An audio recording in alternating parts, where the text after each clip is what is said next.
Hey y'all, Shelly here with another tip for hospice nurses. So a while back I had a patient that when I got to the home, the caregiver was very distraught because the patient, who was on hospice for end-stage cardiac failure, had suddenly started sleeping all day and being awake all night. And this is something we commonly see in hospice, and I'm an empathy nurse, so I don't always see the same patients. I work for different clients, and even with the same client, I might see different patients. So this wasn't a person that I was familiar with. But the caregiver was just so distraught about it and so convinced that this was not right, not how it should be. Something was wrong. So I sat down with the caregiver and started going through things that could be causing the issue. Like I asked her, has there been a change in the home environment? Anyone in the house that wasn't in the house, or not in the house that was in the house? She said, no.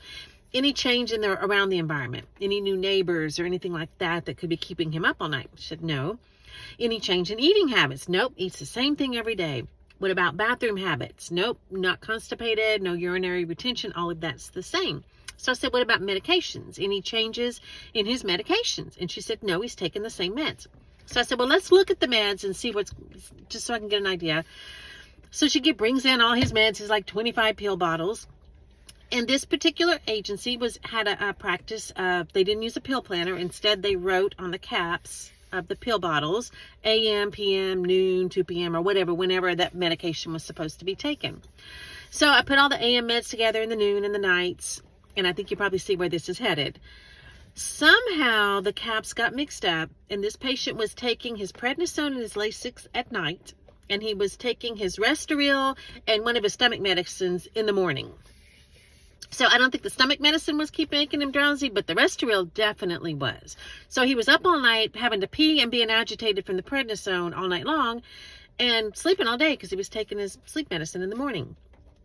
So I think that I'm telling you this whole story just to illustrate how important it is that we sit down with our patients. Whenever they have something going on, we need to sit down and talk with them and investigate, and not just assume that we know what it is. And this is another reason that I don't tend to document in the home, because I can't focus on my tablet and pick up on the subtle nuances that's going on with my patients and caregivers.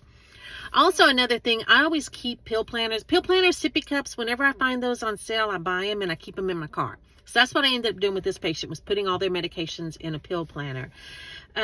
But it's just important that we just really listen to the patients and that we understand their understanding of what they're supposed to be doing. We never did figure out how the caps got mixed up. I have no idea what happened with that, or why they didn't recognize they were giving meds at different times, but they didn't, because, caregivers they're tired, they're stressed, and they just don't always understand. So I hope this tip was helpful. If you have any tips that would be helpful for hospice nurses, please let me know. I'd love to share them here. And remember, together we can change our world.